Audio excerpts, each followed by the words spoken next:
Isinara ang pinto. Ang tunog ng paglak nito ay parang isang putok ng baril sa gitna ng katahimikan ng gabi. Isang tunog na tuluyang bumasag sa lahat ng natitira sa kanyang puso. Nakatayo si Amara sa labas ng marangyang condominium unit, habang ang malakas na buhos ng ulan ay walang awang humahampas sa kanyang katawan. Ang manipis niyang bestida ay basa na at nanlalamig sa kanyang balat, ngunit hindi niya ito alintana. Ang lamig na gumagapang sa kanyang mga buto ay walang-wala kumpara sa namumuong yelo sa kanyang dibdib. Hindi ito totoo. Napahawak siya sa kanyang tiyan na medyo umuumbok na. Sa loob nito ay ang bunga ng kanilang pagmamahalan, ang buhay na simbolo ng lahat ng kanilang mga pangarap. Liam, bulong niya sa hangin. Ang kanyang boses ay basag at halos hindi marinig dahil sa lakas ng ulan. Paano? Ang mga salita ni Liam kanina ay paulit-ulit na tumatakbo sa kanyang isipan. Bawat salita ay isang punyal na humihiwa sa kanyang pagkatao. Sorry, Amara. Si Clarice na ang pakakasalan ko. Kailangan ko itong gawin para sa future ko. Napapikit si Amara ng mariin. Biglang nagbalik sa kanyang alaala ang isang gabing napakalayo sa lamig at bagsik ng Maynila. Isang gabing mainit, payapa, at puno ng mga bituin sa kanilang maliit na bayan sa San Felipe. Nasa dalampasigan sila noon, nakaupo sa ilalim ng kumikinang na buwan. Ang alon ay marahang humahalik sa kanilang mga paa. Hinawakan ni Liam ang kanyang kamay. Ang mga mata nito ay nagniningning higit pa sa mga bituin sa kalangitan. Amara, sabi nito, ang boses ay puno ng sinseridad. Simula nang dumating ka sa buhay ko, nagkaroon ng direksyon ng lahat. Ikaw ang pangarap ko. Ikaw ang lahat.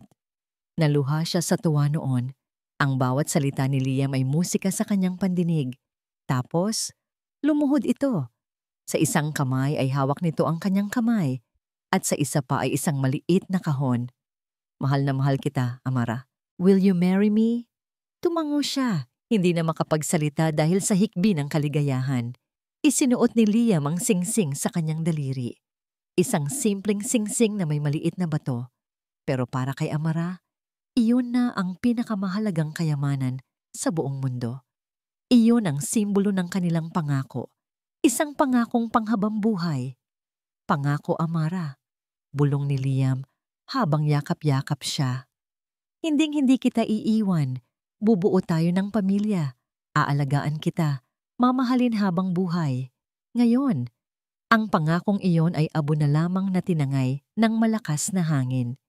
Idinilat niyang muli ang kanyang mga mata, pabalik sa malupit na katotohanan. Ang init ng yakap ni Liam ay napalitan ng nagyayelong ulan. Ang matatamis na salita ay napalitan ng isang malamig na pagtataboy. Isang sorry. At kaunting pera na iniabot sa kanya na para bang ang pagmamahal niya at ang buhay sa kanyang sinapupunan ay mabibili ng salapi. Bigla, isang ilaw ang bumukas sa bintana ng unit na nasa itaas. Napatingala si Amara. Isang anino ng babae ang tumayo roon, nakatingin sa kanya mula sa itaas. Kahit malayo at malabo, dahil sa kanyang mga luha, nakita niya ito. Si Clarice. Nakita niya ang isang ngiti sa mga labi nito, isang ngiti ng tagumpay. Doon na tuluyang gumuho ang mundo ni Amara. Naramdaman niya ang pag-ikot ng kanyang paningin. Ang lakas na kanina pa niya pinanghahawakan ay biglang nawala. Ang mga binti niya ay bumigay. Napaluhod siya sa basang semento. Ang mga kamay ay nakahawak pa rin sa kanyang tiyan. Sinusubukang protektahan ang kaisa-isang bagay na natitira sa kanya. Ang kanyang paningin ay nagsimulang magdilim sa mga gilid. Ang huling naramdaman niya ay ang pagkawala ng pakiramdam sa kanyang mga daliri. Ang singsing, ang simbolo ng nasirang pangako, ay dahan-dahang dumulas mula sa kanyang daliri. Gumulong ito sa sahig, nawala sa dilim at sa agos ng tubig ulan, at pagkatapos, lahat ay naging itim. Nagmulat ng mga mata si Amara. Ang unang pumasok sa kanyang kamalayan ay ang kirot sa kanyang likod at ang magaspang na tela ng kumot na nakabalot sa kanya. Amoy karton at hamog ang hangin. Nang subukan niyang bumangon, naramdaman niya ang matinding pagkahilo. Liam. Ang pangalan ay kusa na lamang lumabas sa kanyang mga labi. Isang bulong na puno ng sakit. At kasabay nito, ang lahat ay nagbalik. Ang pagsara ng pinto, ang ulan, ang mukha ni Clarissa sa bintana, ang pagkawala ng sing-sing. Napahawak siya sa kanyang tiyan. Sa isang iglap, na puno ng takot ang kanyang puso. Maayos lang ba ang anak ko? Dahan-dahan lang, Hija. Isang marahan na boses ang pumukaw sa kanya. Sa gilid ng kanyang paningin, nakita niya ang isang matandang babae.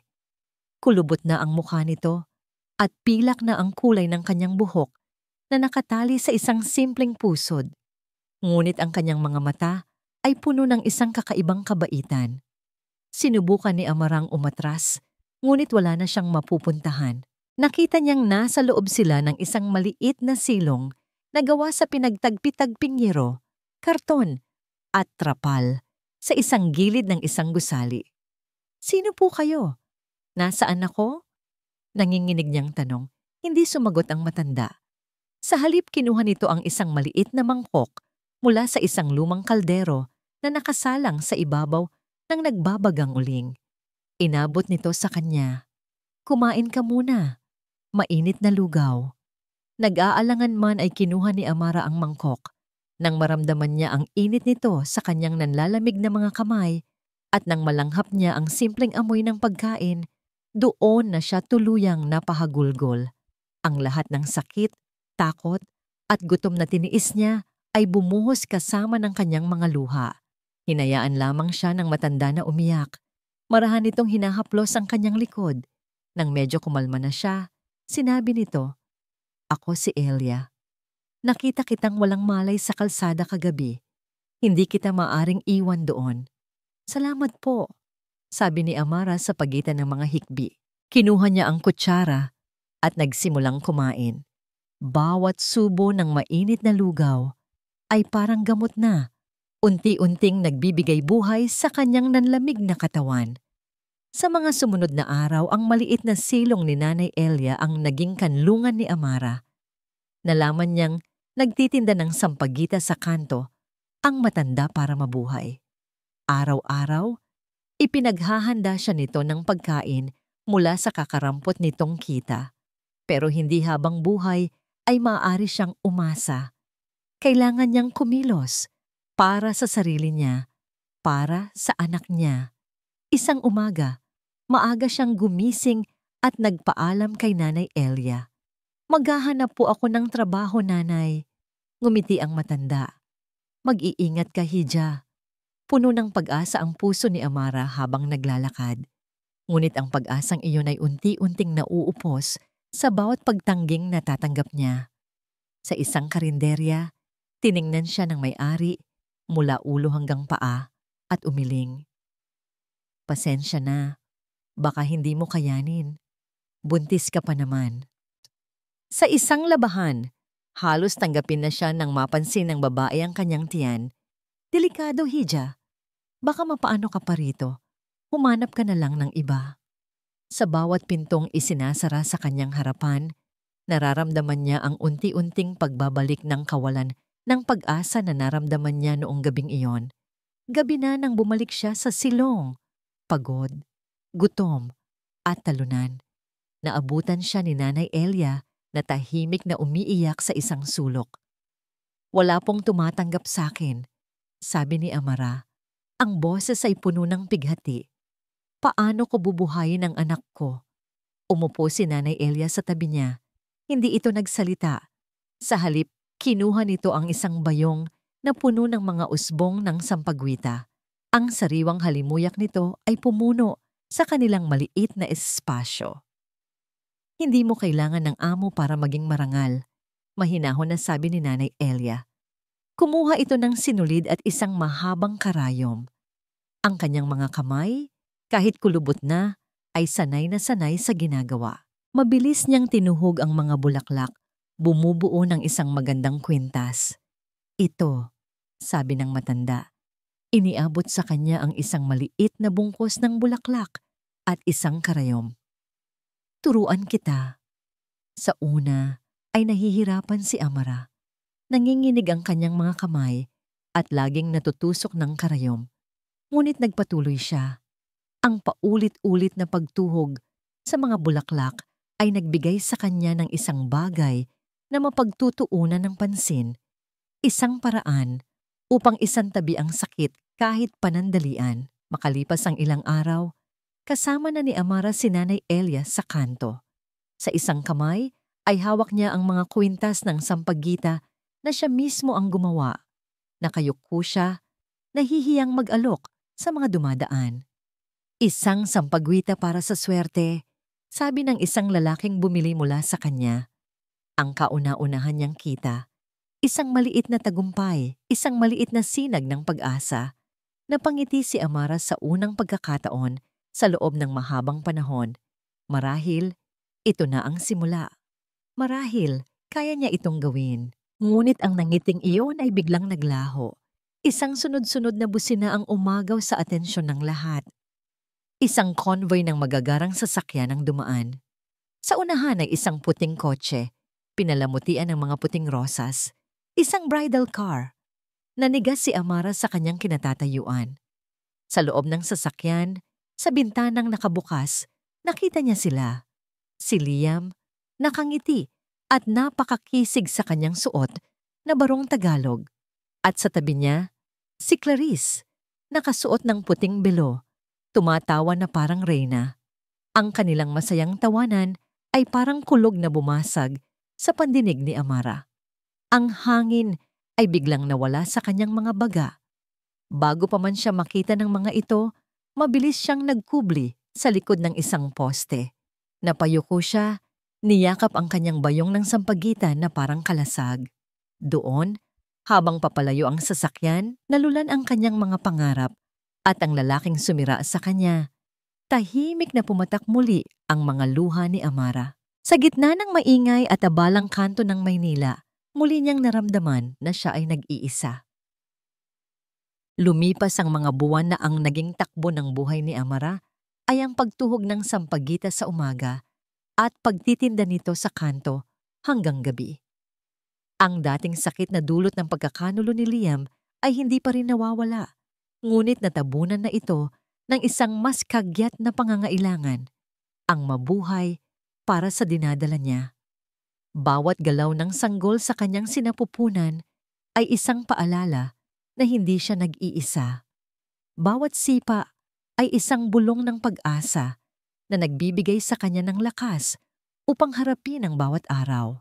Isang gabi, habang tinutulungan niya si Nanay Elia na ayusin ang mga natirang bulaklak, isang matinding kirot ang biglang gumuhit sa kanyang tiyan na sinundan ng paghihilab ng kanyang balakang. Napahawak siya sa isang poste, ang kanyang paghinga ay biglang bumigat. Amara, anong nangyayari sa iyo, Hija? Nag-aalalang tanong ni Nanay Elia. Nanay, aray, ang sakit po.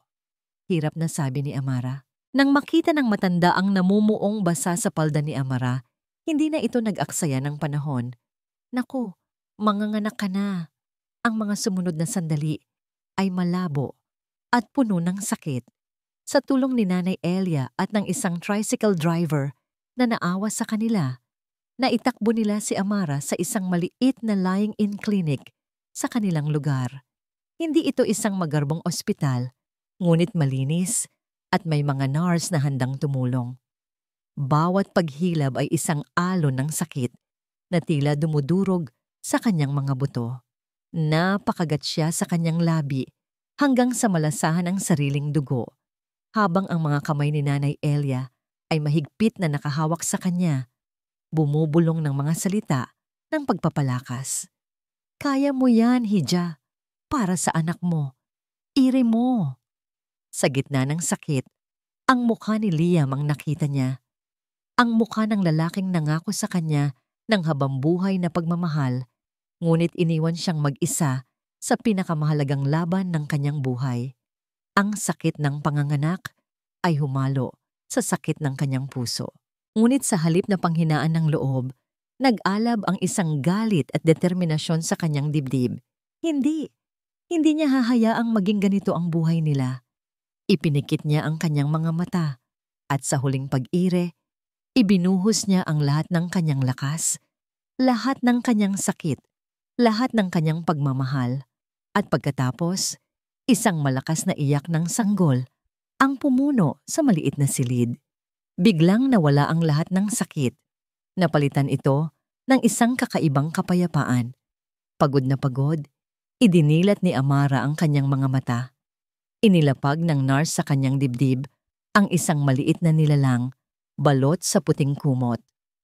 Nanginginig ang mga kamay ni Amara habang hinahaplos ang malambot na pisngi nito, ang kanyang anak, isang batang lalaki, habang tinititigan niya ang maliit na mukha, ang perpektong mga daliri, ang buhok na kasing itim ng gabi, ang lahat ng pait sa kanyang puso ay unti-unting natunaw. Ito ang bunga ng kanyang pagmamahal. Oo, ngunit hindi na ito simbolo ng isang nasirang pangako. Ito ang kanyang sariling himala, ang kanyang sariling lakas. Anak ko, bulong niya, at isang butil ng luha ang pumatak sa noo ng sanggol. Pero hindi na ito luha ng pighati. Ito ay luha ng purong pagmamahal. Lumapit si Nanay Elia, may ngiti sa mga labi, ngunit may kakaibang kislap ng lungkot sa kanyang mga mata na hindi napansin ni Amara. Napakagwapo ng apo ko. Napangiti si Amara. Mateo, sabi niya. Ang pangalan niya ay Mateo, dahil isa siyang regalo ng Diyos. Sa mga bisig ni Amara, ang kanyang anak ang naging bagong sentro ng kanyang mundo. Habang pinagmamasdan niya itong natutulog, isang pangako ang binuo niya sa kanyang puso. Hinding-hindi ka magugutom, anak. Hinding-hindi mo mararanasan ang sakit na dinanas ko. Pangako. Ang pangakong yon ang nagbigay sa kanya ng bagong tapang. Pagkalabas nila ng klinika, hindi na siya bumalik sa pagtitinda ng sampagwita. Kinuha niya ang lahat ng kakarampot na ipon niya mula sa pagtitinda. Halos 2,000 piso. Isang malaking halaga para sa kanya. Ngunit alam niyang kailangan niyang gawin ito. Naglakad siya sa palengke at naghahanap. Nakakita siya ng isang maliit na pwesto na pwedeng upahan sa murang halaga. Sapat lang para sa isang maliit na mesa at isang lutuan. Ano ang gagawin mo, Hija? Tanong ni Nanay Elia. Magluluto po ako, Nanay. Sagot ni Amara. Ang kanyang mga mata ay puno ng determinasyon. Ipagluluto ko sila ng mga pagkain mula sa San Felipe. Mga pagkaing itinuro sa akin ni Inay. Mga pagkaing puno ng pagmamahal. Kinabukasan, sa tulong ni Nanay Elia na nag-aalaga kay Mateo sa isang duyan sa likod, binuksan ni Amara ang kanyang maliit na kainan. Isinabit niya ang isang maliit na karatulang gawa sa karton. Sulat kamay. Kusina ni Amara. Buong araw siyang naghintay. Halos mananghalian na at wala pa ring dumarating. Ang kaba ay nagsimula nang gumapang sa kanyang dibdib. Nagkamali ba siya ng desisyon? Paano kung walang bumili?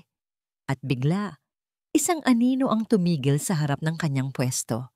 Isang lalaking nakasuot ng magandang polo at slacks, mukhang galing sa isang opisina. Biglang bumilis ang tibok ng puso ni Amra. May pamilyar sa tindig nito.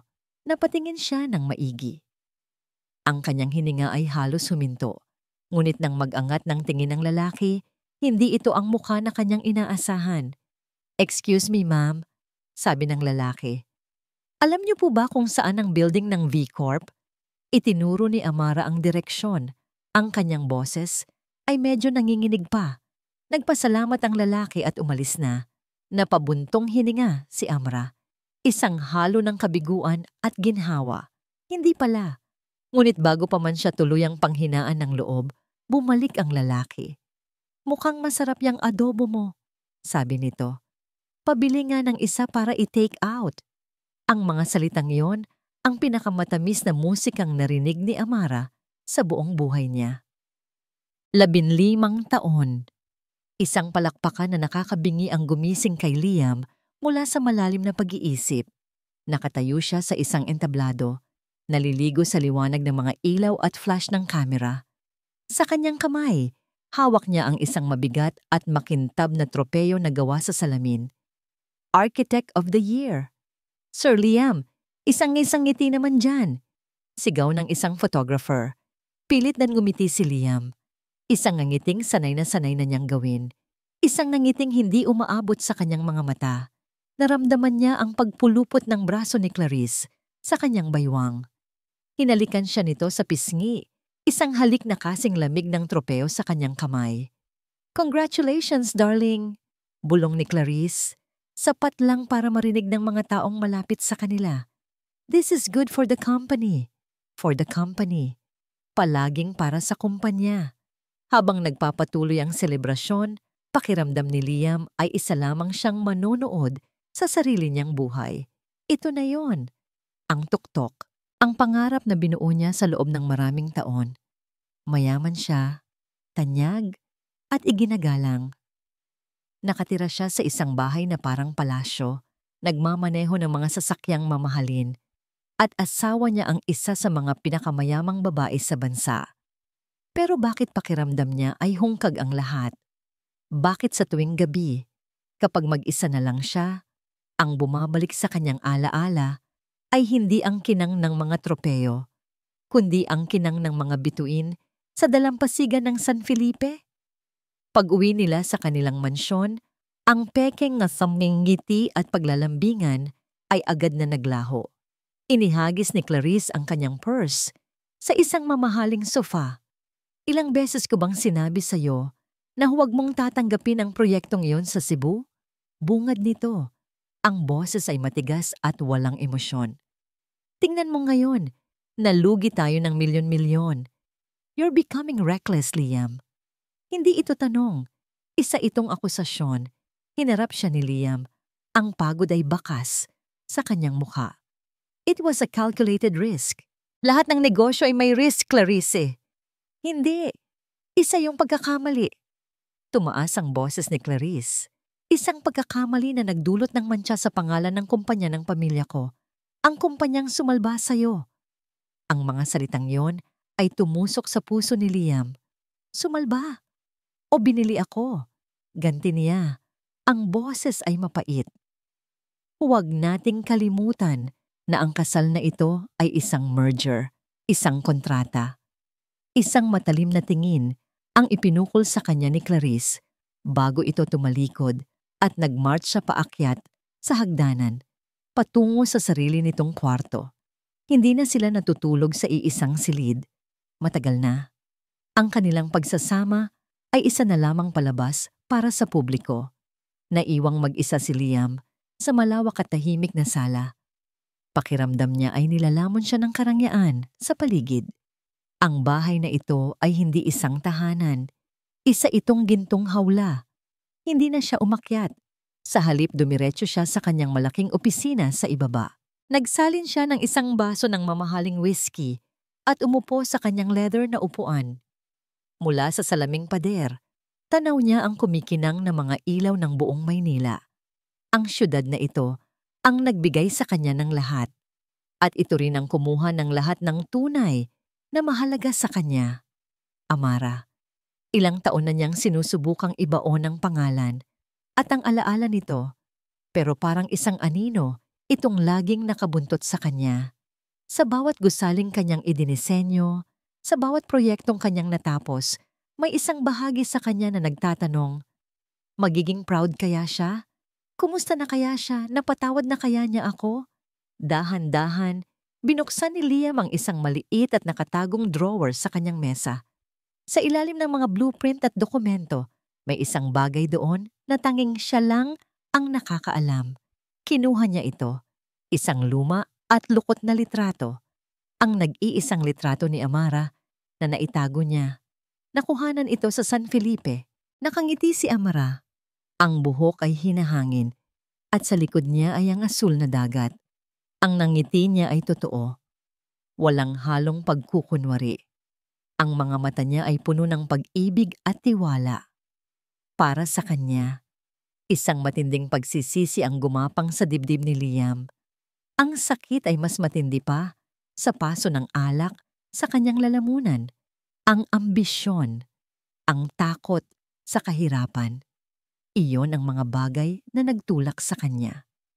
At sa isang iglap ng kaduwagan, ipinagpalit niya ang isang tunay na kayamanan para sa kumikinang na basura. Habang nakatitig siya sa litrato, biglang nagring ang kanyang cellphone. Isang tunog na bumasag sa sagradong katahimikan ng kanyang pangungulila. Nakita niya ang pangalan ng kanyang biyenan sa screen, ang ama ni Clarice. Kinabahan siya. Bihira itong tumawag ng ganitong oras ng gabi. Sinagot niya ito. "Hello, sir?" Sa kabilang linya ang boses ng matanda ay nanginginig, puno ng isang takot na hindi pa niya narinig kailanman. "Liam, pumunta ka sa opisina ngayon din." "Sir, anong problema?" "Ang Azure Tower. Yung disenyo mo." Huminto ang matanda. Tila hirap huminga. "May problema sa structural design, Liam. Isang malaking pagkakamali. Malulugi tayo. Lahat. Mawawala ang lahat sa atin." Nabitiwan ni Liam ang baso. Bumagsak ito sa marmol na sahig at nabasag sa libu-libong piraso, kasabay ng biglaang pagbasag ng mundong maingat niyang binuo sa loob ng 15 taon. "Mateo, anak, 2 order ng kare-kare sa table 5. "Opo, Nay. Papunta na po."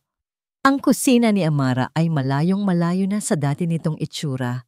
Hindi na ito isang maliit na pwesto na may iisang mesa. Isa na itong ganap na restaurant, laging puno ng mga taong sabik na matikman ang mga lutong bahay na pagkain na nagpapaalala sa kanila ng kanilang mga probinsya. Ang mga pader ay pinalamutian ng mga katutubong disenyo at ang hangin ay laging puno ng masayang tawanan at ng samyo ng ginisang bawang at sariwang mga sangkap. Sa gitna ng lahat ng ito ay si Amara. Ang kanyang mga kamay ay sanay na sa pag-aasikaso ng mga order at pamamahala sa kanyang mga tauhan.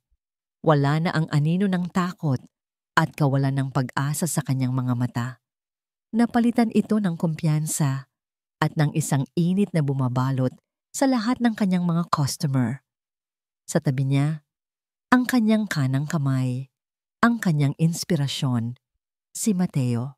Sa edad na 15 taon, si Mateo ay isang binatang matangkad, matalino, at higit sa lahat, mapagmahal sa kanyang ina. Siya ang kahera, ang taga-asikaso ng mga customer, at ang tagapagtanggol ni Amara sa lahat ng bagay. Nay, yung vlogger po sa table 2, humihingi po ng dessert menu, sabi ni Mateo habang mabilis na nagpupunas ng mesa. Napangiti si Amara. Ang kanilang pagsasama ay parang isang sayaw na perpektong nakabisado. Isang tingin lang, alam na nila ang iniisip ng isa't isa. Ito ang mundong binuo niya. Isang mundong ligtas, isang mundong kanila lamang.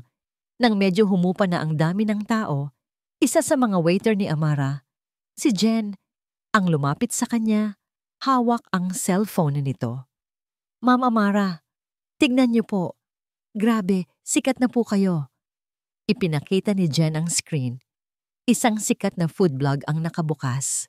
Sa pinakataas, naroon ang isang malaking litrato ni Amara, nakangiti habang naghahalo ng isang malaking kaldero. Ang headline, "Mula sa kaldereta hanggang sa karinderya." Ang nakakabusog na kwento ng tagumpay ni kusina ni Amara. Binasa ni Amara ang mga salita. Ikinuwento ng blogger ang kanyang paglalakbay, kung paano siya nagsimula sa wala, isang single mother na may pangarap, at ngayon ay may-ari na ng isa sa mga pinakamamahal na kainan sa lugar. Isang kakaibang halo ng emosyon ang bumalot sa kanya. Mayroong pagmamalaki. Lahat ng pagod at sakripisyo niya ay nagbunga, ngunit sa ilalim ng pagmamalaking yon, may gumapang na malamig na kaba sa kanyang dibdib. Single mother. Ang mga salitang yon ay parang isang malakas na spotlight na biglang itinutok sa isang sikretong matagal na niyang itinatago sa dilim.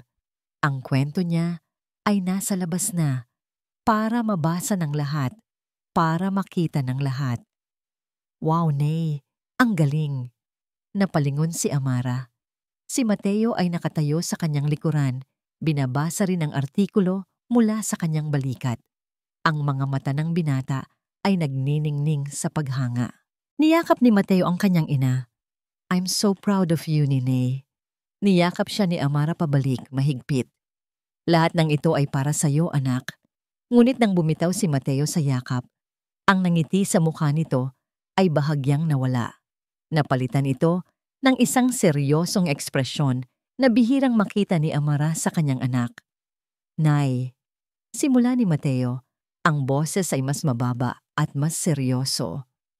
Sabi po sa article, ginawa niyo daw po ang lahat ng ito mag-isa.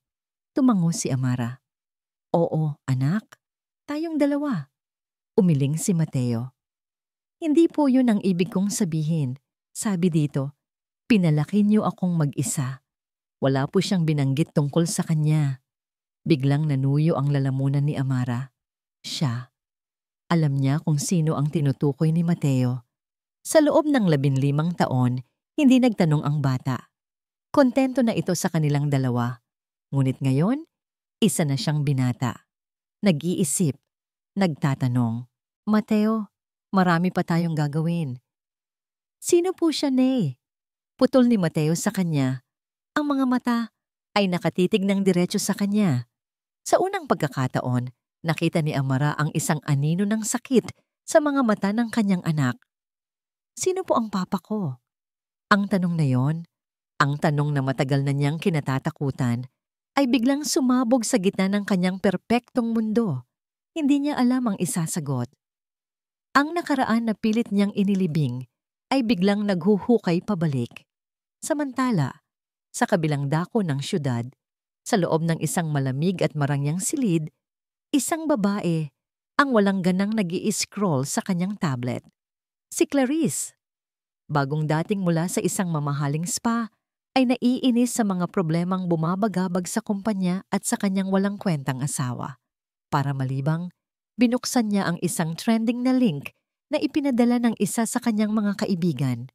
Basahin mo to, girl. Inspiring daw. Mula sa kaldere kareta hanggang sa karinderya.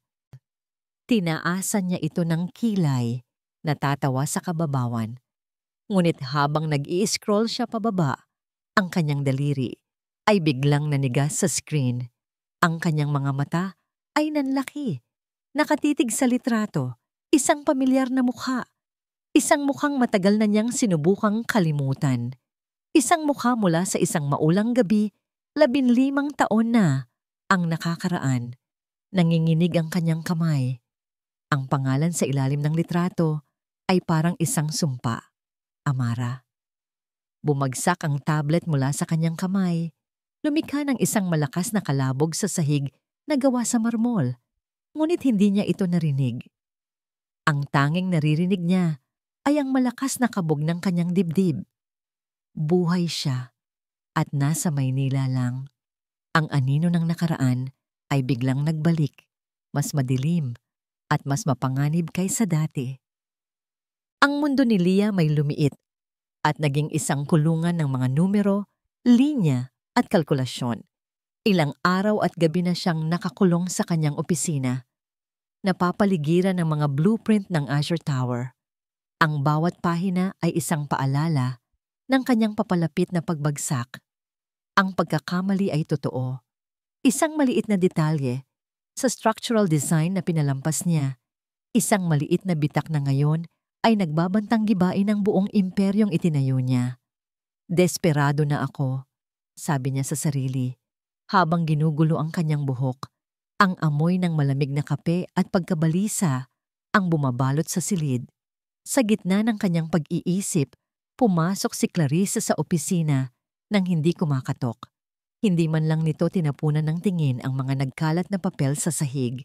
May hawak itong cellphone at may isang kakaibang ngisi sa kanyang mga labi. Darling, sabi nito, Ang tono ay matamis, ngunit may bahid ng lason. May meeting ka mamaya sa board. Huwag mong kalimutan. You have to look presentable kahit na alam nating lahat na wala ng pag-asa. Hindi sumagot si Liam. Masyadong pagod na siya para makipagtalo. Napansin niyang abala ito sa pag-text. May kausap itong palihim nitong mga nakaraang araw. Laging lumalayo kapag pumasok siya sa isang silid. Ngunit wala siyang lakas para usisain pa. Ang kanyang sariling problema ay sapat na para ubusin ang lahat ng kanyang enerhiya. Sinong kausap mo? Tanong na lang niya, para lang may masabi. Wala. Mabilis na sagot ni Clarice. Itinatago ang screen ng cellphone. Just business. May mga maliliit na problema lang na kailangang ayusin. Ang meeting sa boardroom ay mas masahol pa sa inaasahan ni Liam. Pakiramdam niya ay isa siyang kriminal na nililitis. Nakaupo sa kabisera ng mesa ang kanyang biyenan. Ang mukha nito ay parang pinagsakluban ng langit at lupa. Ang ibang miyembro ng board, mga taong dati ay humahanga sa kanya, ay nakatingin sa kanya ngayon na may halong galit at awa. Buong tapang niyang inilatag ang kanyang plano.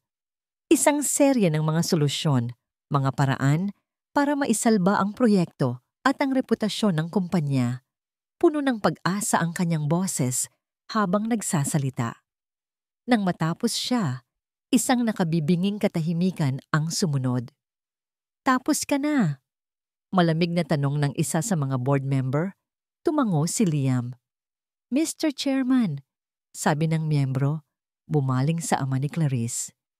With all due respect, ang planong ito ay mangangailangan ng mas malaking pondo. It's too late.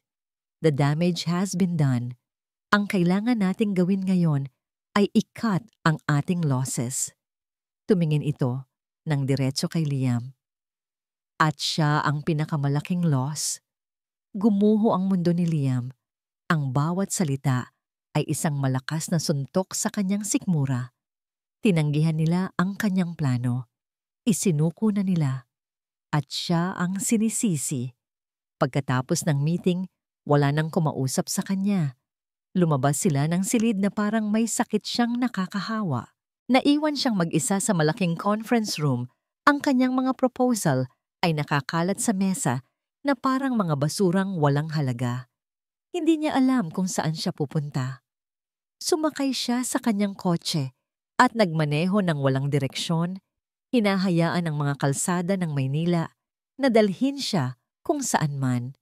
Ang kanyang isip ay blangko. Manhid sa sakit at kahihiyan. Dinala siya ng kanyang pagmamaneho sa isang bahagi ng syudad na hindi niya madalas puntahan. Isang lugar na masikip, maingay, ngunit puno ng buhay. Napahinto siya sa tapat ng isang maliit na restaurant. Mula sa labas, amoy na amoy niya ang masarap na luto. Ang pangalan sa itaas ay simple lang. Nakasulat sa isang kahoy na karatula. Kusina ni Amara. Biglang kumabog ang kanyang dibdib. Amara. Ipinilig niya ang kanyang ulo. Nagkataon lang, maraming Amara sa mundo. Ngunit hindi niya maialis ang kanyang tingin sa lugar. Mula sa bintana ng kanyang kotse, nakikita niya ang mga taong masayang kumakain. Mga pamilya, magkakaibigan, tumatawa. Isang klase ng kaligayahan na matagal na niyang hindi nararamdaman. Isang init na hindi kayang ibigay ng kanyang mansyon. Isang tunay na tahanan. May isang malakas na puwersa ang humihila sa kanya na bumaba na pumasok. Gusto niyang matikman ang luto. Gusto niyang maramdaman ang init sa loob. Ngunit pinigilan niya ang kanyang sarili. Para saan pa? Ano ang sasabihin ko? Isa na akong talunan. Ang kanyang pride, ang natitirang piraso ng kanyang pagkatao, ang nagtulak sa kanya na paandarin muli ang makina. Habang marahan niyang iniiwan ang lugar, hindi niya alam na sa loob ng restaurant na yon, isang babae ang kasalukuyang nakikipag-usap sa dalawang unipormadong health inspector. Hindi niya alam na ang mga inspector na yon ay may dalang isang pekeng reklamo. At lalong hindi niya alam na ang lahat ng yon ay kagagawan ng babaeng natutulog sa kabilang kwarto ng kanyang mansyon. Pinaandar niya ang kotse palayo. pabalik sa kanyang malamig at walang buhay na mundo, habang ang kusina ni Amara ay unti-unting lumiliit sa kanyang nadatnan ni Nanay Elias si Amara na nakaupo sa isang sulok ng isinarang kusina ni Amara. Ang mga upuan ay nakataob sa ibabaw ng mga mesa. Ang karatulang closed for sanitation inspection na idinikit ng mga health inspector ay parang isang sugat sa pintuan ng pangarap na kanilang binuo. Tahimik na umiiyak si Amara. Ang kanyang mga balikat ay nanginginig. Sa tabi niya, si Mateo ay mahigpit na nakahawak sa kamay ng kanyang ina. Ang mukha ay puno ng galit at pagkalito. "Hindi po totoo yun, Ninay," sabi ni Mateo. "Malinis ang restaurant natin. Alam ko pong malinis tayo." Hinaplos ni Amara ang buhok ng kanyang anak. "Alam ko, anak. Alam ko." Lumapit si Nanay Elia. Ang kanyang puso ay parang pinipiga habang pinagmamasdan ang dalawa. Ang eksenang ito, ang kawalan ng katarungan, ang pag-atake sa mga walang kalaban-laban ay masyadong pamilyar. Ibinalik siya nito sa isang panahong matagal na niyang sinubukang kalimutan. "Magiging maayos din ang lahat," sabi niya. Kahit na siya mismo ay hindi sigurado, hinawakan niya ang balikat ni Amara. Nang gabing iyon, hindi makatulog si Nanay Elia.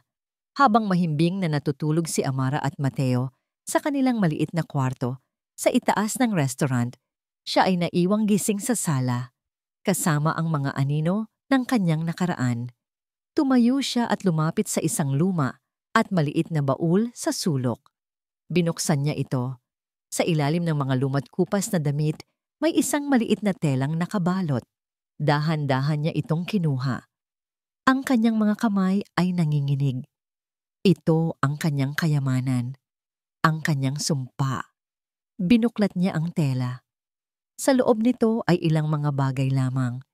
Isang lumat-lukot na birth certificate, isang maliit na pares ng sapatos ng sanggol, at isang kupas na litrato. Ang litrato ng isang batang lalaki na may malalaking, nangungusap na mga mata at isang matamis na ngiti.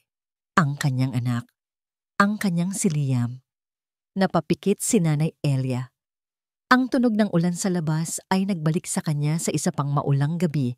Maraming taon na ang nakalipas. Nakatayo siya sa harap ng salamin, pinupunasan ng pasa sa kanyang pisngi. Ang asawa niya, isang lalaking sakim sa pera at kapangyarihan, ay kakalabas lang ng bahay matapos siyang saktan dahil sa isang maliit na pagkakamali. "Hindi ka pwedeng magkamali, Elia," sigaw nito. "Kailangan nating maging perpekto. Kailangan nating umangat sa buhay." Ang kanilang bahay ay hindi isang tahanan. Isa itong entablado kung saan kailangan nilang umarte bilang perpektong pamilya. Itinuturo ng kanyang asawa kay Liam na ang tanging mahalaga sa mundo ay pera at katanyagan, na ang kahinaan ay isang kasalanan. Isang gabi, nakita niyang sinisigawan ng kanyang asawa ang maliit na si Liam, na noon ay mga 6 na taong gulang pa lamang, dahil nabasag nito ang isang mamahaling plorera. "Wala kang silbi. Palagi kang pabigat." Hindi na nakatiis si Elia. Hinarap niya ang kanyang asawa. "Huwag mong saktan ang anak ko. Tama na." Ang gabing iyon ang pinakamasahol sa lahat.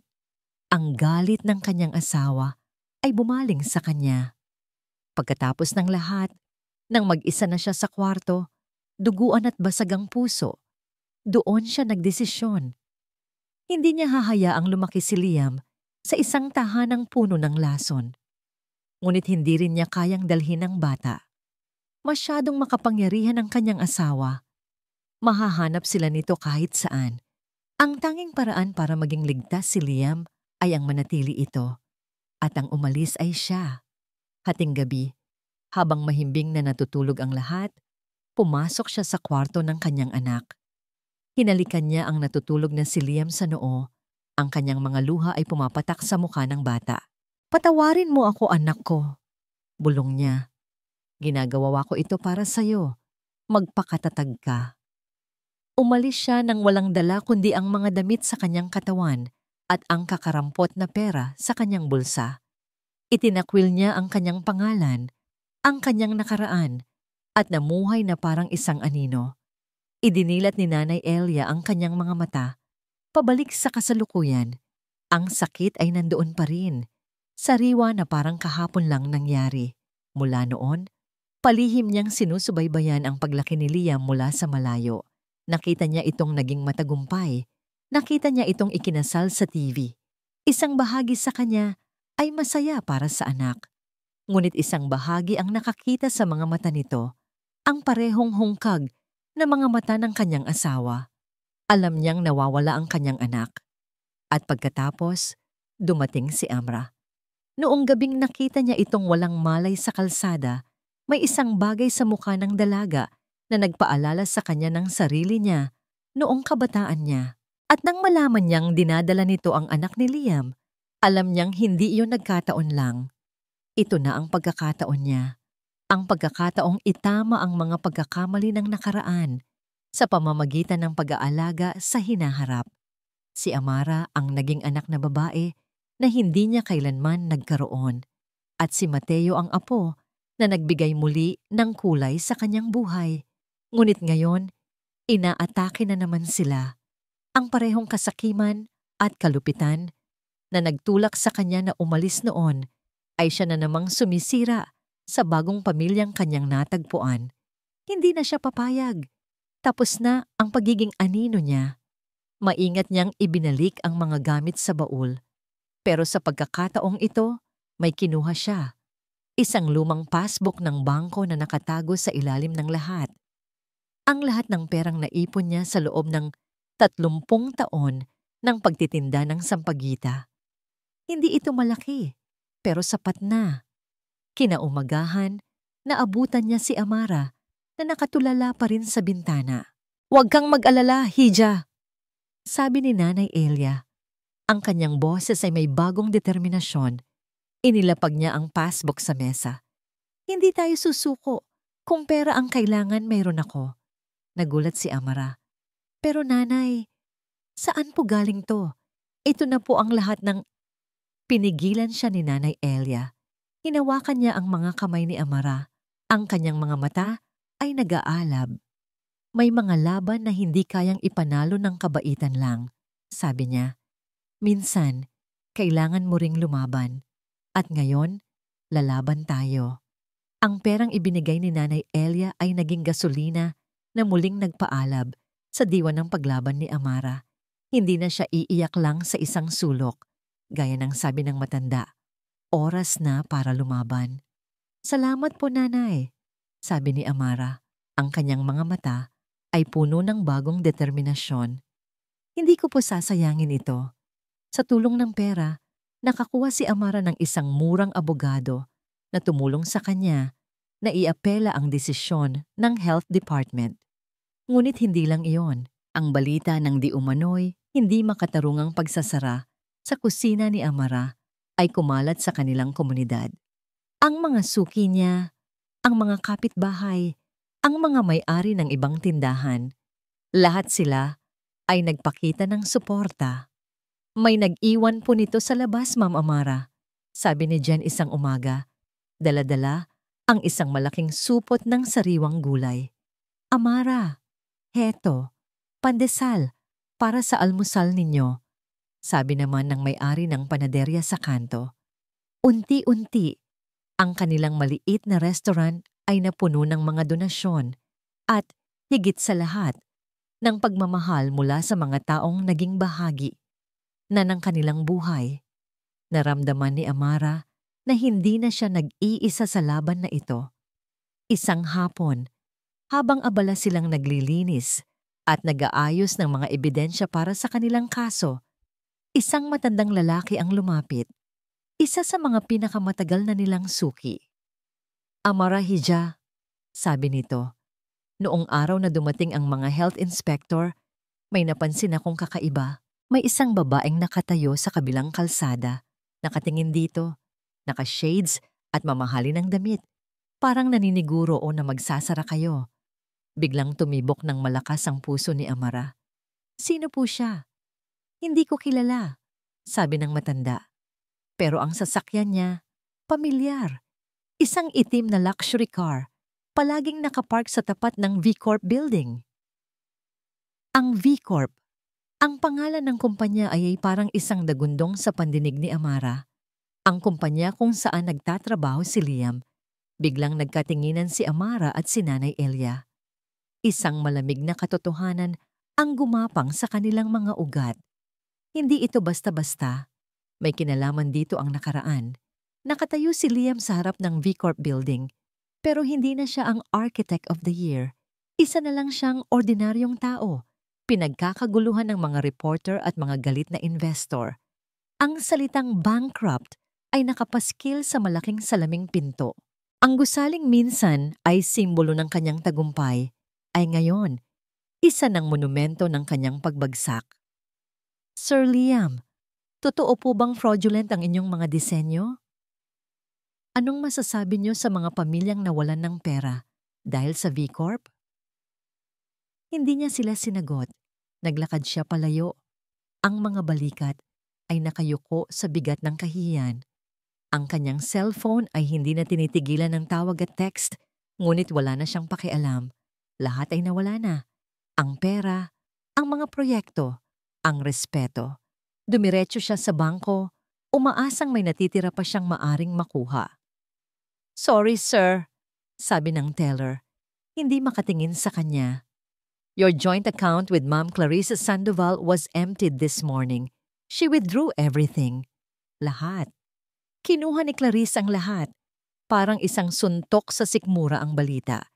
Hindi lang pala siya iniwan. Nilimas pa siya. Ang babaeng pinili niya. Ang babaeng ipinagpalit niya sa lahat. Nang gabing iyon, umuwi siya sa kanilang mansyon o sa dati nilang mansyon. Ang gate ay nakakandado at may isang malaking karatula sa harap. Property of the bank. Kinuha na rin ng bangko ang bahay. Naglakad siya papasok sa subdivision na parang isang estranghero sa lugar na minsan ay tinawag niyang tahanan. Nakita niya ang isang mamahaling sasakyan na papalabas mula sa kanilang garahe. Ang driver ay hindi niya kilala. Sa passenger seat, nakaupo si Clarice, abala sa pag-aayos ng kanyang makeup sa salamin na para bang walang nangyari. Hinarang niya ang sasakyan. Bumaba ang bintana. Ang mukha ni Clarice ay malamig, walang emosyon. "Liam, anong ginagawa mo dito? You're trespassing," sabi nito. "Clarice, bakit?"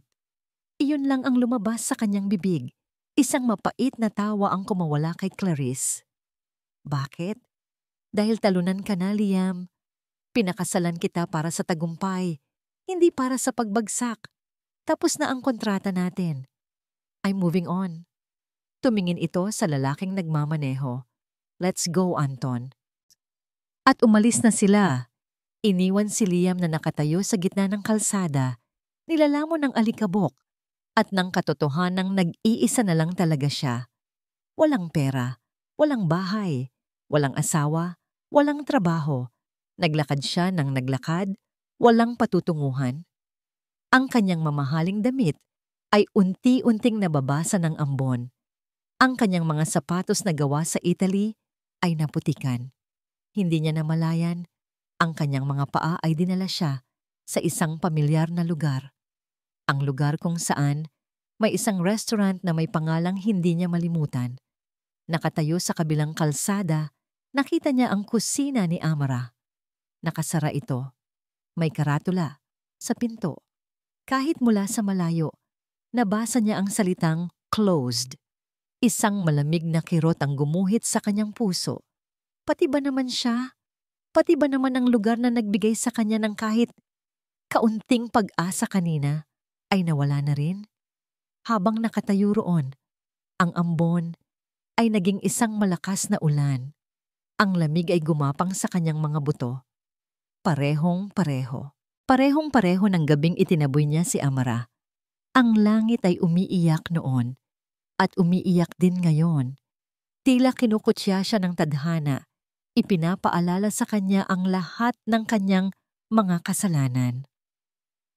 "Nanalo tayo, Nay! Nanalo tayo!" Ang sigaw ni Mateo ay umalingaw-ngaw sa loob ng kusina ni Amara. Hawak niya ang isang opisyal na sulat mula sa City Hall. Panalo sila sa apela. Ang pagsasara sa kanilang restaurant ay idineklarang walang basihan. Malinis ang kanilang pangalan. Maaari na silang magbukas muli. Niyakap ni Amara ang kanyang anak ng mahigpit. Salamat sa Diyos. Salamat sa lahat ng tumulong sa atin. Si Nanay Elia at Jen ay napasigaw din sa tuwa. Ang bigat na matagal nilang pinasan ay biglang gumaan. Ang kanilang paglaban ay hindi na sayang. Ang katarungan, kahit paano, ay nanaig. Kailangan nating magdiwang, masayang sabi ni Jen. Magluto tayo ng paborito nating lahat. Ang sumunod na mga oras ay napuno ng paghahanda. Naglabas sila ng mga bagong sangkap, nilinis ang bawat sulok ng kusina, at inihanda ang lahat para sa muling pagbubukas kinabukasan. Ang amoy ng kanilang pagluluto ay muling pumuno sa hangin. Isang anunsyo sa buong kapitbahayan na ang kusina ni Amara ay nagbabalik.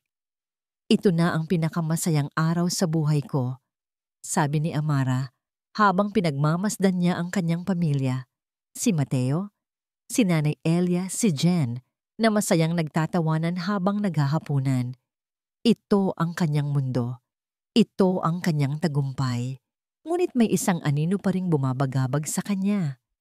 Ang babaeng nakita ng kanilang suki, si Clarice. Alam niyang hindi pa tapos ang lahat. Ngunit sa gabing iyon, pinili niyang isantabi ang takot.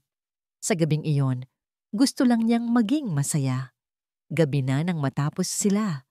Pagod ngunit puno ng pag-asa, umakyat na sila sa kanilang mga silid para magpahinga. Good night, Nay. I love you, sabi ni Mateo. Hinalikan ng kanyang ina sa pisngi bago pumasok sa kanyang kwarto. I love you too, anak, sagot ni Amara. Ang kanyang puso ay puno ng pagmamahal. Habang nakahiga siya sa kanyang kama, hindi niya mapigilang balikan ang lahat. Ang sakit, ang hirap, ang pagbangon. At ngayon ito, isang bagong simula. Napangiti siya sa dilim. Sa wakas, pagkatapos ng 15 taon, naramdaman niyang tunay na siyang malaya. Ngunit ang kapayapaan ay hindi nagtagal. Isang malakas na sigaw ang gumising sa kanya. Sunog! Sunog! Napabalikwas ng bangon si Amara. Ang amoy. Hindi ito ang amoy ng kanilang niluto. Ito ay amoy ng nasusunog na kahoy. Amoy ng usok. Mateo? Nanay Elia? Sigaw niya ang kanyang puso ay biglang kinabog ng matinding takot. Pagbukas niya ng pinto ng kanyang kwarto, isang makapal at maitim na usok ang sumalubong sa kanya. Ang init ay nakakapaso. Ang apoy ay gumagapang na sa hagdanan mula sa ibaba. Tulong! Narinig niya ang sigaw ni Mateo mula sa kabilang kwarto. Pilit niyang tinahak ang pasilyo. Ang usok ay humahapdi sa kanyang mga mata at lalamunan. Tinadyakan niya ang pinto ng kwarto ni Mateo. Nandoon ang binata. Nakatingin sa bintana. Takot na takot. Nay! Dito tayo, anak. Sa bintana. Sa ibaba, ang mga kapitbahay ay nagkakagulo na. May dalang mga balde ng tubig. Ngunit huli na ang lahat. Ang apoy ay mabilis, malaki at malupit. Nilalamon nito ang lahat ng pinaghirapan ni Amara. Ang mga mesa, ang mga upuan, ang kusina, ang karatula, ang pangarap. Sa tulong ng mga kapitbahay na naglatag ng mga kutsyon, nagawa nilang makatalon mula sa bintana sa likod. Si Amara, Mateo at Nanay Elia, ligtas sila. Ngunit habang nakatayo sila sa kalsada, basang-basa ng pawis at luha, wala silang nagawa kundi panoorin ang kanilang tahanan na maging isang malaking nag-aapoy na bola.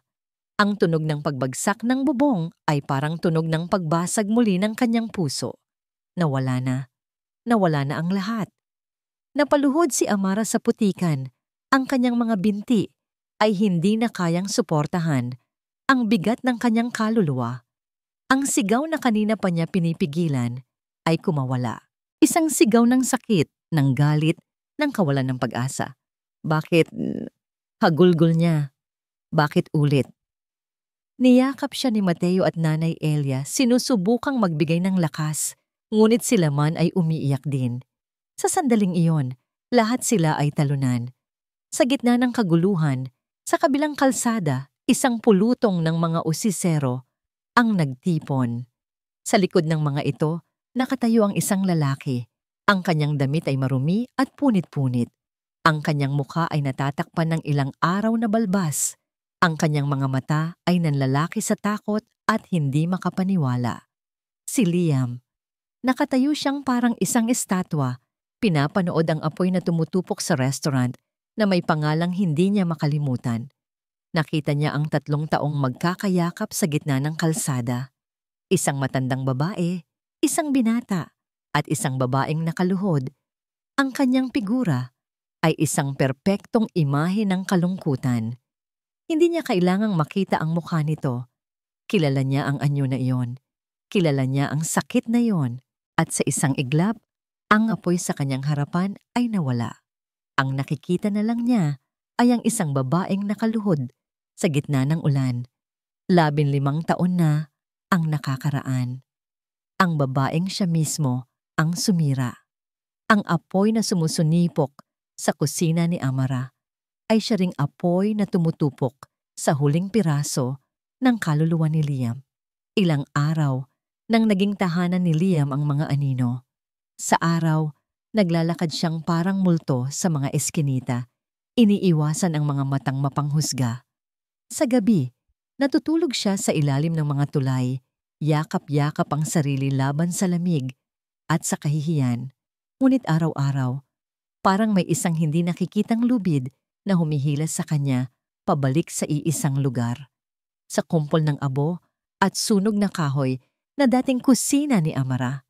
Mula sa kabilang kalsada, sa likod ng isang poste, pinapanood niya sila. Ang babaeng minsan niyang minahal, ang matandang tumutulong dito, at ang isang binata na marahil napailing siya. Hindi niya kayang isipin. Masyadong masakit. Pinapanood niya silang naglilinis. Bawat piraso ng nasunog na kahoy na kanilang inaalis ay parang isang piraso ng kanyang puso na tinatanggal. Ang bawat butil ng pawis na pumapatak sa kanilang mga noo ay isang paalala ng kanyang mga kasalanan. Sila, na wala nang natira, ay lumalaban pa rin. Samantalang siya, na dati nasa kanya na ang lahat, ay sumuko na. Isa siyang duwag. Hindi siya makalapit. Anong karapatan niya? Anong sasabihin niya? Ang pagsisisi ay parang lason na gumagapang sa kanyang mga ugat, pumipigil sa kanyang mga paa, na humakbang, kaya nanatili siya sa dilim, isang manonood, sa tredyang siya mismo ang nagsimula. Ang amoy ng abo ang bumubungad kay Amara. Pagkagising, at ito rin ang huli niyang nalalanghap bago matulog. Kasama si Mateo at Nanay Elia, unti-unti nilang nililinis ang lugar.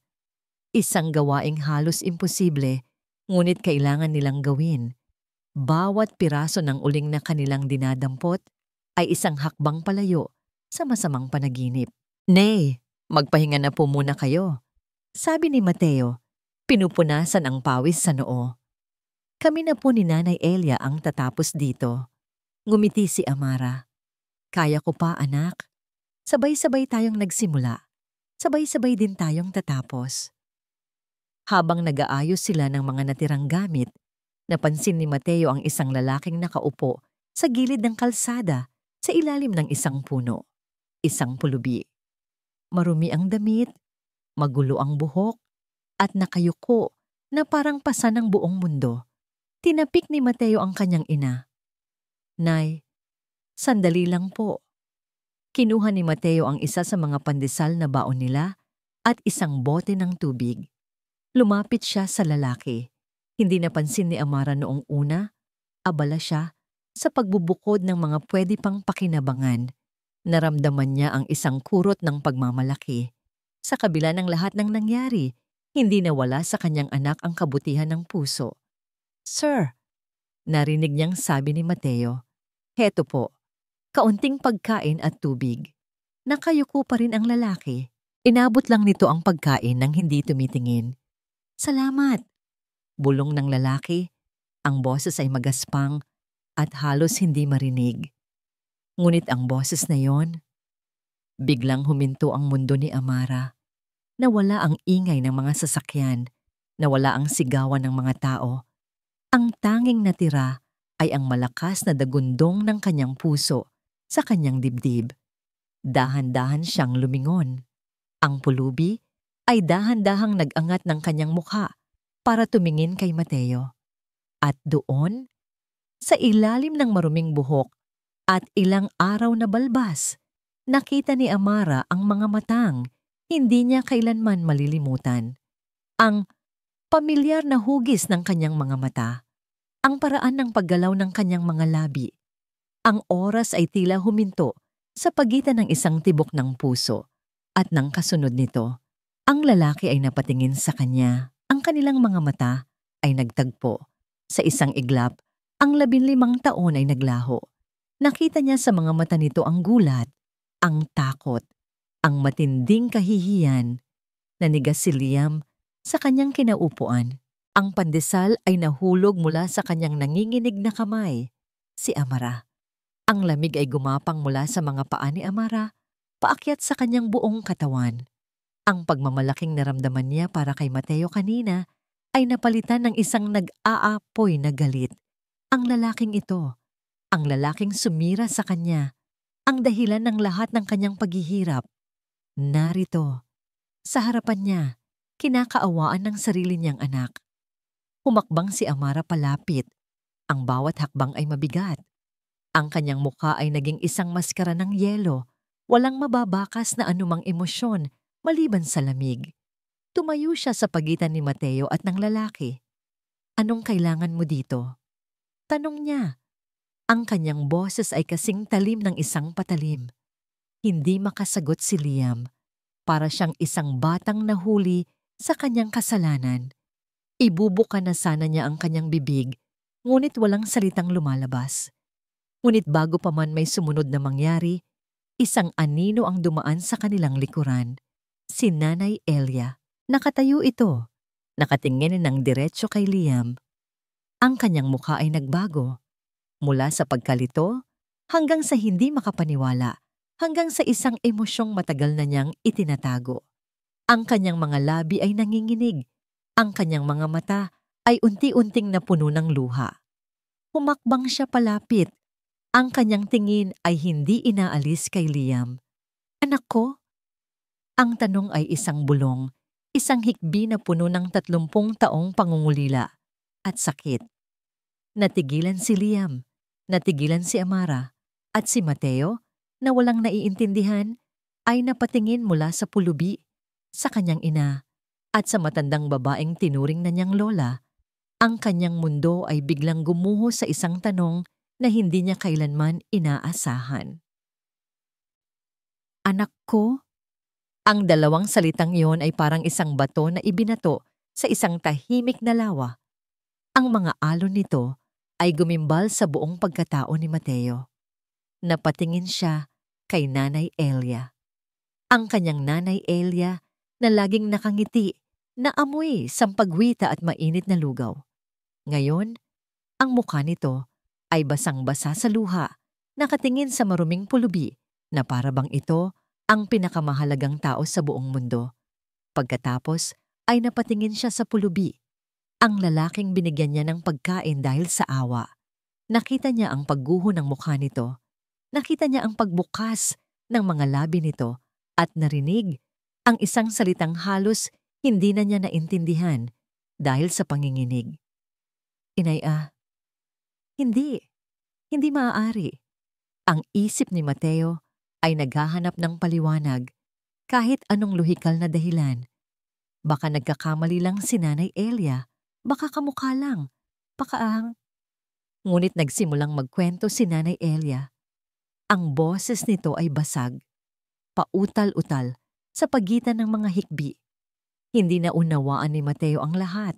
May mga salita tungkol sa isang masamang asawa sa pagtakas sa isang buhay na itinago.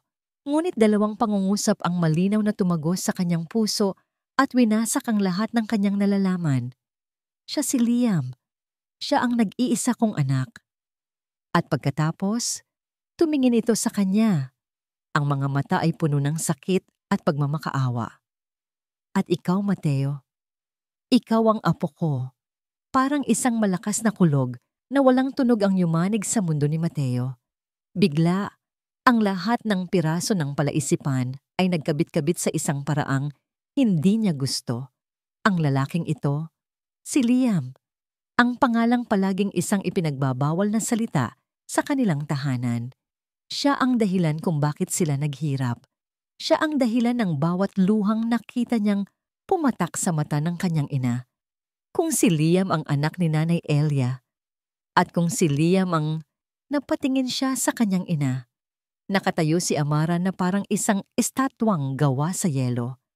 Ang galit sa mukha nito kanina ay nawala. Napalitan ng purong pagkabigla. Ang pulubing ito, si Liam, ang ama niya. Ang katotohanan ay isang suntok na nagpabagsak sa kanya kahit nakatayo siya. Huminto ang kanyang paghinga. Pagkatapos ay nakita niya itong gumalaw. Ang lalaking ama niya. Dahan-dahan itong lumuhod sa putikan sa harap ni Nanay Elia. Hindi ito lumuhod. Bumagsak ito. At doon, sa gitna ng mga sunog na piraso ng kanilang buhay, niyakap nito ang mga binti ng matanda at humagulgol na parang isang paslit na nawawala. Inay, patawarin mo ako, inay. Isang tunog ng paghihirap na hindi pa naririnig ni Mateo sa buong buhay niya. Hindi ito ang iyak ng isang kontrabida. Ito ang iyak ng isang taong wasak na wasak. Napahawak si Nanay Elia sa ulo ng kanyang anak. Hinahaplos ang magulong buhok nito, umiiyak din. Ang eksena ay napakasakit, napakatotoo. Muli niyang ibinaling ang kanyang tingin sa kanyang ina. Naghahanap ng sagot, ng kahit anong magsasabing hindi totoo ang lahat ng ito. Ngunit ang nakita niya ay lalong nagpagulo sa kanya. Ang matigas na ekspresyon ni Amara ay unti-unting lumambot. Ang galit sa kanyang mga mata ay napalitan ng isang bagay na mas komplikado, isang halo ng awa, ng lumang sakit, at ng matinding pagkalito. Hindi na niya kaya. Tumingin si Mateo sa paligid niya. Ang bawat tao ay biglang nagkaroon ng bagong pagkatao. Ang pulubi, ang kanyang ama, ang kanyang ina, ang babaeng sinaktan ng kanyang ama, ang kanyang Nanay Elia. Ang lola niyang naglihim sa kanya sa buong buhay niya. Sino siya sa gitna ng lahat ng ito? Ang hangin ay biglang naging napakabigat. Hindi siya makahinga. Ang mga boses, ang mga iyak, ang amoy ng abo, lahat ay sabay-sabay na dumadagan sa kanya. Kailangan niyang makaalis. Kailangan niyang tumakas. At iyon nga ang ginawa niya. Walang paalam, walang salita. Tumalikod siya at tumakbo. Tumakbo siya palayo sa mga abo ng kanilang restaurant. Tumakbo siya palayo sa mga taong nag-uusisa. Tumakbo siya palayo sa kanyang amang umiiyak, sa kanyang inang natigilan, at sa kanyang lolang humahagulgol. Hindi niya alam kung saan siya pupunta. Ang alam lang niya ay kailangan niyang takbuhan ang katotohanang napakasakit tanggapin. Naiwan ang tatlong matatanda sa gitna ng eksena. Pinapanood ang papalayong anyo ni Mateo. Mateo, sigaw ni Liam. Akmang tatayo para habulin ito. Huwag! Mabilis na sabi ni Amara. Ang boses ay nanginginig ngunit may awtoridad. Bigyan mo muna siya ng oras. Gulong-gulo siya. Ang pag-asa sa mukha ni Liam ay muling namatay. Napaupo siyang muli sa putikan. Ang tingin ay nasa daan kung saan nawala ang kanyang anak. Isang anak na ngayon lang niya nakilala at sa isang iglap ay nawala na naman. Dahan-dahan, sa gitna ng kanyang kawalan ng pag-asa, nag-angat siya ng tingin. Ang kanyang mga mata, pula at namamaga, ay napako sa nag-iisang tao na posibleng makatulong sa kanya. Ang babaeng may pinakamalaki siyang utang. Ang babaeng sinira niya ang buhay. Ang lahat ng pride, ang lahat ng yabang ay wala na. Ang natira na lang ay ang isang ama na puno ng pagsisisi. Amara, Bulong niya. Ang kanyang boses ay basag at puno ng pagmamakaawa. Pakiusap. Hindi siya makatingin ng diretso. Nakayuko siyang nagsalita sa lupa. Tulungan mo ako. Kausapin mo siya. Para sa akin. Kinabukasan na natagpuan ni Amara si Mateo na nakaupo sa tabi ng ilog, hindi kalayuan sa kanilang lugar. Tahimik itong nakatingin sa marahang agos ng tubig. Tila doon hinahanap ang mga sagot sa mga tanong na bumabagabag sa kanya. Dahan-dahan siyang umupo sa tabi nito. Hindi siya nagsalita. Hinintay niya ang kanyang anak. Bakit hindi niyo sinabi sa akin, Nay? Basag ni Mateo sa katahimikan. Ang tingin ay nasa malayo pa rin. Ang buong buhay ko, isang kasinungalingan ba? Umiling si Amara. Ang puso ay nakakaramdam ng kirot para sa sakit ng kanyang anak. Hindi kasinungalingan, anak. Isang kwentong hindi pa buo. Itinago ko ang nakaraan dahil gusto kitang protektahan. Gusto kong lumaki ka ng walang bigat, walang galit. Huminga siya ng malalim. Pero mali ako. Dahil ang bigat ay nandoon pa rin. Nag-aabang lang. Galit po ako sa kanya. Amin ni Mateo, ang boses ay nanginginig. Sa lahat ng ginawa niya sa inyo, sa atin. Hinawakan ni Amara ang kamay ng kanyang anak. May karapatan kang magalit. Lahat ng galit na yan, nararapat niyan. Pero hayaan mo akong sabihin sa'yo ang isang bagay na natutunan ko sa loob ng 15 taon. Anak. Tumingin sa kanya si Mateo. Ang mga mata ay puno ng pagkalito. Ang pagpapatawad, patuloy ni Amara, ay hindi para sa taong nagkasala sa'yo, para ito sa sarili mo. Ginagawa mo ito para ikaw naman ang makalaya. Habang daladala mo ang galit, para kang nakakadena sa nakaraan, sa taong nanakit sa'yo. Anak, ayokong mabuhay ka ng nakakadena. Katahimikan. Tanging ang agos ng ilog at ang huni ng mga ibon ang maririnig. Hindi ko po alam kung kaya ko. Mahinang sabi ni Mateo. Hindi mo kailangang gawin ngayon, sagot ni Amara. Hindi mo kailangang kalimutan ng sakit. Ang kailangan mo lang gawin ay buksan ang pinto kahit kaunti lang. Pakinggan mo siya, hindi para sa kanya, kundi para sa iyo, para malaman mo ang buong kwento. Tumango si Mateo, isang mabagal at nag-aalinlangang pagtango. Iyon lang, ngunit para kay Amara, sapat na yun. Kinahapunan, sa parehong lugar sa tabi ng ilog, naghintay si Mateo. Dumating si Liam, kasama si Nanay Elia. Ngunit ang matanda ay nanatili sa malayo para bigyan sila ng espasyo. Pinanood ni Amara ang lahat mula sa di kalayuan. Nakita niya ang takot at pag-asa sa mukha ni Liam. Nakita niya ang pader na nakapalibot sa puso ni Mateo. Nagsimula silang mag-usap. Hindi niya narinig ang kanilang pinag-usapan. Ngunit nakita niya ang paggalaw, ang pag-amin sa mga labi ni Liam, ang mga luha, ang pananahimik ni Mateo. Tumagal iyon ng halos 1 oras. Walang yakap na naganap. Walang mga salitang papa o anak. Ngunit sa huli, nakita ni Amara na tumango si Mateo. Isang tango ng pag-unawa. Isang tango na nagsasabing, sige, subukan natin. Ang sumunod na mga linggo ay naging simula ng isang mabagal na paghilom. Sa tulong ng buong komunidad, sinimulan nilang itayong muli ang kusina ni Amara. Ang mga kapitbahay ay nagboluntaryo. Ang mga suki ay nagbigay ng donasyon. Ang lugar na sinira ng galit ay muling itinatayo ng pagmamahal. At kasama sa mga nagtatayo ay si Liam. Hindi na siya ang sikat na arkitekto. Isa na siyang ordinaryong manggagawa. Nagbubuhat ng semento, naghahalo ng graba, nagpapako ng mga kahoy. Sa ilalim ng init ng araw, bawat patak ng pawis niya ay isang uri ng panalangin, isang paraan ng pagbabayad sala. Palaging nasa tabi niya si Nanay Elia, hindi para utusan siya, kundi para alalayan. Inaabutan siya ng tubig, pinupunasan ang kanyang likod, isang ina na muling inaaruga ang kanyang nawawalang anak. Hanggang sa dumating ang araw na muling nagbukas, Ang kusina ni Amara, mas maganda at mas matatag kaysa dati. Nang gabing iyon, pagkatapos ng isang matagumpay na muling pagbubukas, tumayo si Amara sa labas ng kanyang restaurant. Tanaw niya ang masayang ilaw sa loob, ang mga pamilyang tumatawa, ang amoy ng masarap na pagkain. Sa isang mesa sa labas, nakita niya si Nanay Elia at Mateo na masayang nag-uusap.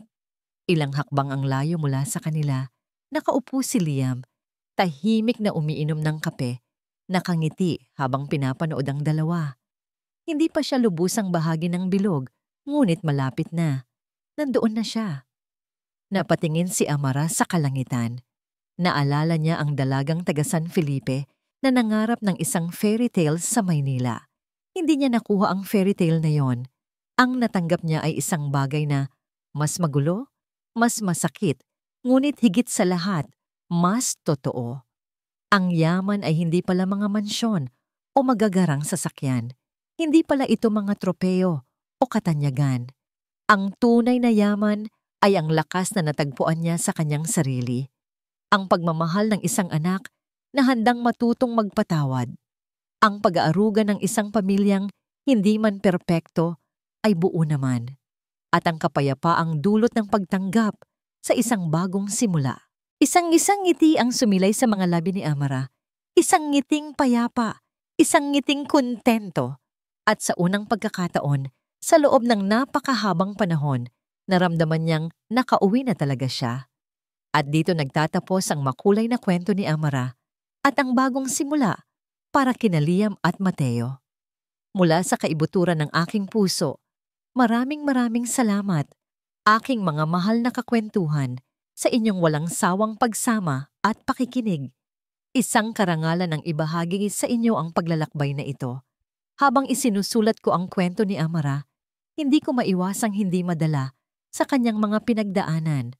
Bawat patak ng kanyang luha, bawat sandali ng kanyang kawalan ng pag-asa, at higit sa lahat, bawat pagbangon niya mula sa pagkadapa, ay naramdaman ko rin. Nais kong lumikha ng isang kwentong hindi lang basta magpapakilig o magpapaiyak, kundi mag-iiwan din ng isang importanteng paalala. Isang paalala na ang tunay na yaman ay hindi nasusukat sa pera o material na bagay, kundi sa lakas ng kalooban, sa pagmamahal ng pamilya at sa kapayapaan ng puso, na ang pagpapatawad kahit gaano kahirap ay isang regalong ibinibigay natin hindi para sa iba, kundi para sa ating mga sarili, upang tayo ay tuluyang makalaya sa bigat ng nakaraan. At higit sa lahat, isang paalala na kahit gaano pa kadilim ang gabi, laging may pag-asang dala ang pagsikat ng araw. Ngayon, nais ko namang marinig ang inyong saloobin. Anong bahagi ng kwento ang pinakatumatak sa inyong puso? Anong aral ang babaunin ninyo mula sa buhay ni Amara? Mangyaring iwanan ang inyong mga komento sa ibaba. Bawat isa ay aking babasahin at pahahalagahan hanggang sa ating susunod na kwentuhan. Nagmamahal at laging nagpapakilig. Kilig. Bawat sandali